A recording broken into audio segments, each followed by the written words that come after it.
Back with our Saturday headlines and Elliotte Friedman. So Montreal's having a big night against Toronto. The other two games are very tight through 40 minutes of play. Elliotte, the Canadiens and the Leafs, just like a MASH unit mosh pit over there. Yep. Maybe some help on the way for the Canadiens? Yes, so we'll see. We have to wait until this happens at 2 o'clock Eastern tomorrow, but Alexandre Texier of the St. Louis Blues is on waivers tomorrow to waivers right now to terminate his contract. And if that happens, it will happen at 2 p.m. Eastern. He is free to sign with any team.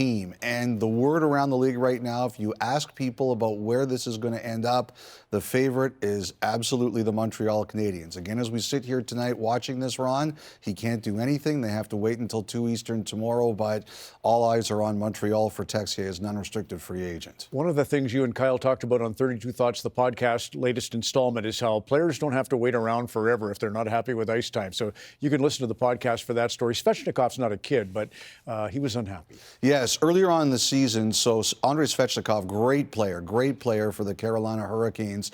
If you're a fan of the team or you were watching around the league, you know he went the first 8 games without a point. His usage was down. He was on the 4th line. He had a game where he was down around just under 12 minutes, and he was unhappy. And I understand, and I haven't spoken to him directly, but I understand that the inference was made to the Carolina Hurricanes that if they wanted to trade him, he wouldn't be upset about it, that he would be open to the idea.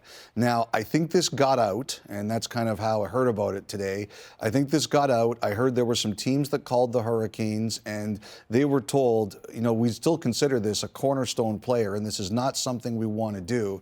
But if you're going to ask us, you're going to have to make a monster offer.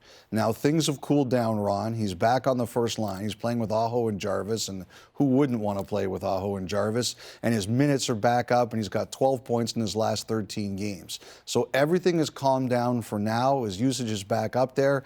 I think the only thing you look at here and say, hey, if it ever regresses to where it was before, then it's something we have to keep an eye out for. And I mean, when I heard that today, I was blown away. I mean, who wouldn't be interested in that guy? Rod Brind'Amour is amazing. They had Rantanen, they had Natchez. They survived losing both. So they have that ability in Carolina. The rink in Milan, what are you hearing? Yeah, so this is a popular one. I got asked a lot about this week. As everybody knows by now, the NHL and the Players Association sent representatives there after the games last week in Sweden. And I think the thing, we're all trying to find out, Ron, is when does panic set in? We're all looking forward to Olympic hockey. Going to be a fantastic tournament. But basically, I understand the NHL and the Players Association right now are just biting their tongues. They don't want to pour gasoline on this, and if it turns into a big thing. And basically, from what I understand, is they're giving everybody here a month, just pre-Christmas, to sort this out and show it's really going somewhere. So that's the kind of timeline I'm looking at here, and we're looking at here. One of the things I was curious about is I was one of a number of people who reported this week that there was no plan B, that there's no other option. And I thought it was the league and the players who kind of said to the Olympic Committee, there's no plan B, we're going there and that's it. I heard it was the other way around.